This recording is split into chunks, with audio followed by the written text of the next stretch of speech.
Welcome to New Day Cleveland. I'm David Moss, and today's very special New Day Cleveland show is all about spuds, potatoes. What are these babies here, Farmer Lee Jones? These are actually a rose thumb. These are a rose thumb. Okay, now we know that, and we're going to talk today about French fries, mashed potatoes, baked potatoes, lobster mashed potatoes, all kinds of potatoes.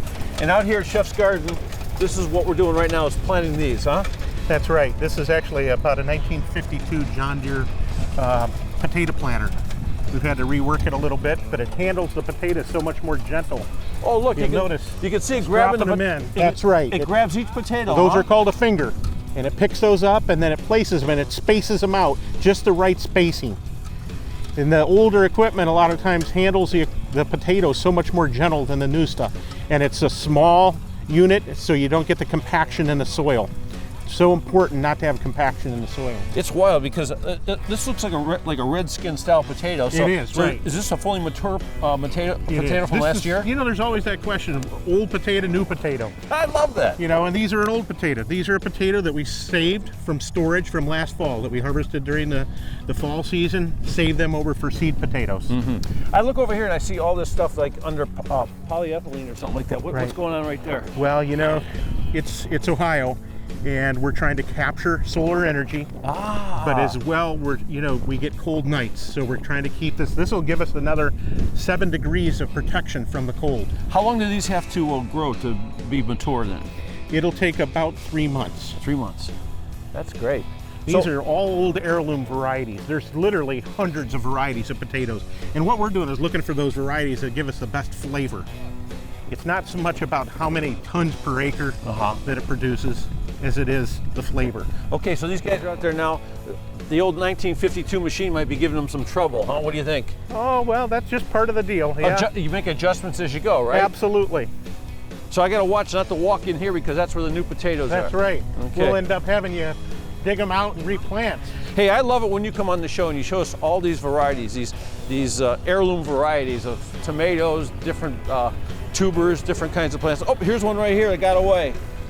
Hey, good catch. There you go. Hey. I like that thing under here. So this is where the potato gets like fingered into the ground then, huh? That's right. It picks them up and drops them right in at a special spacing. That's fabulous. So what's this old machine out there? It looks like a bulldozer. It's a John Deere 420 crawler. So that's what makes the ground look so nice. Right. You know, we're talking about French fried potatoes, mashed potatoes, all different kinds of potatoes. What would I do with this kind of potato? You know what? The reality is that you can do anything with an heirloom variety of potato that you can with a more traditional. Yeah. The varieties that we're the most familiar with have been selected because they're big tons per acre. A lot of potatoes in 1 acre. Not necessarily the most flavorful. That's about down here on the priorities for us. Yeah. We're looking for those varieties that give you the flavor and the nutrition and just taste good. You can make there's anything you can do with those. You know what? We encourage people to use them with the skin on. The majority of what you think about a carrot or a beet or an apple or even a potato, we peel it, we throw the most nutritious part of the plant away, and then we eat the potato. Leaving that skin on and making your French fries or mashed potatoes with the skin on is amazing. I gotta tell you something, I get way more flavor out of potato if you leave that skin on the potato. Absolutely, and the color is fun. Yeah, it's like that, it's an earthy flavor too, you know, and it has not really, well, it does have to do something with the soil, right? I mean, you're not eating soil, but that's... Hey, this is all old lake bottom about 11,000 years ago. This is some of the richest sandy loam in the world. It's amazing for growing heirloom potatoes and, of course, the spinach and the veggies. It's amazing. Hey, you know, on this show, we're going to go to a whole bunch of places where people do a lot of different things with potatoes, so it's going to be a lot of fun and very interesting. But if somebody wants to buy some potatoes from you, the Chef's Garden, how do they do it? Absolutely. We do a box called Farmer Jones Farm, and it's a home delivery. It'll come right to your door. You can go online and get it. You can get a couple's box, a family box, or you can get a box for a gift to send to somebody else. And we pick what's really the best of that particular day. There would be some wintered over spinach going in it right now, and some fresh green lettuces and greens and radishes, and some of our storage potatoes. Get in touch with Farmer Lee Jones. He'll hook you up as we continue the tale of the tuber on New Day Cleveland. All right.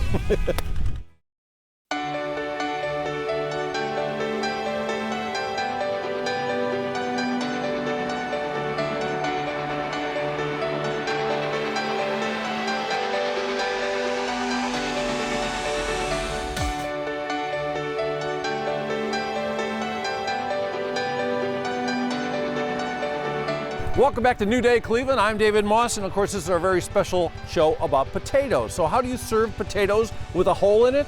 Not the potato itself. What you do is you make flour out of it for donuts, spud nuts.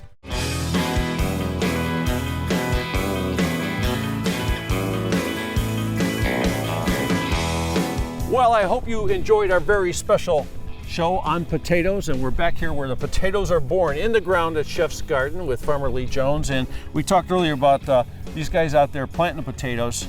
How do you pick them? Well, there was a fellow by the name of Isaac Wolverton Hoover back in the late 1800s. He had 800 acres of potatoes. It's a lot of potatoes to dig. How do you get them dug? He invented a potato digger, and it's an amazing digger. In fact, they became so popular that by 1910, he had 125 employees on a manufacturing system building potato diggers and selling them all over the world. We still use one of those old Hoover potato diggers. That's amazing. It handles it so much more gentle. You don't get the bruising, you don't get the skinning of the potatoes. Do you think this Hoover guy's on Facebook? I don't know, because I know that I know we've got some pictures of him on Facebook. Well, you can find us on Facebook or go to our website. I'll tell you what, we had a great time with potatoes, a lot of different kinds, and don't forget to check out Farmer Lee Jones here at Chef's Garden if you want to buy some potatoes, because they're the best potatoes in the world. Thank you. You know, how do you come out to the farm and dig potatoes and you didn't even get your knees dirty? Well, I want to take a ride on your tractor out there, okay? Let's do it. I'm David Moss. We'll see you on the next New Day Cleveland.